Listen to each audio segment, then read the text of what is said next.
मोर गोटे प्रश्न किंतु क्या पचारि बुझी पारे एपर्यंत जो भी अतिथि अध्यापक प्रचलित होता चली से प्रथा से प्रथार जिते युववर्ग मैंने काम करुले से सरकार कहीं भाविले जे केते दरमार से खटुंट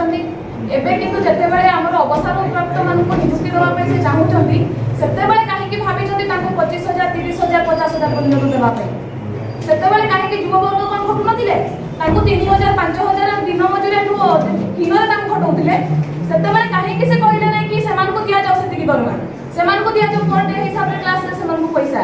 से भाविले ना एवं जो अवसर प्राप्त जी 60 वर्ष पर्यंत से पैसा पाइले बहुत अत्यधिक मात्रा से दरमा उठे एवं पुणी पेनसन पाँच माने 70 ରୁ 80,000 ऊपर पेनसन पाइले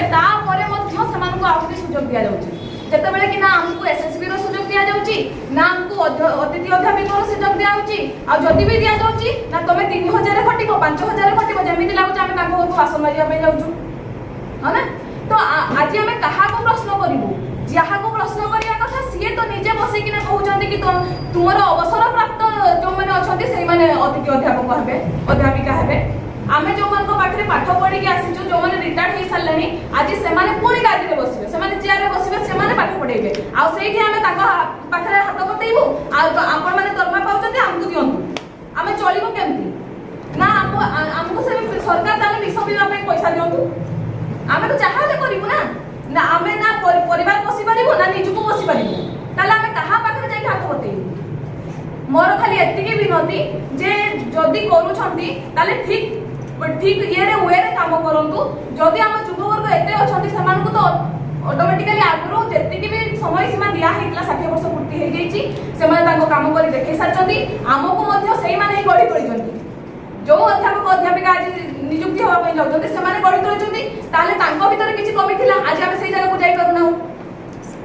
से मोर खाली गोटे ही सरकार को माने रिक्वेस्ट जे सी जदि करूछंती अतिथि अध्यापक हो एसएसबी को प्रथम प्रायोरिटी दिया जाओ आमको सुजोग दिया जाओ आमे मध्य रेगुलराइज चाकरी करके देखैबू आमे मध्य हमर जो अछि भीतर टैलेंट ताको मध्य देखैबू आउ जदि करूछंती गेस्ट फैकल्टी निहाती दरकार होची ताले युववर्ग को दिया जाओ एवं जो से सैलरी एबे करिछंती सेही सैलरी हिसाब से युववर्ग को चाकरी दिया जाओ ना कि हमर रिटायरमेंट मानक को दिया जाओ से कौन करेंगे से आसिकी एमती भी बहुत किसी कॉलेज अच्छी सरकार थोड़े फील्ड को बाहर की देखो जो जो मैंने रिटायर होगापी जाऊँगी से चेयर बसिक ऑर्डर दौरान कि गेस्ट फैकल्टी को जा मो क्लास एडजस्ट करते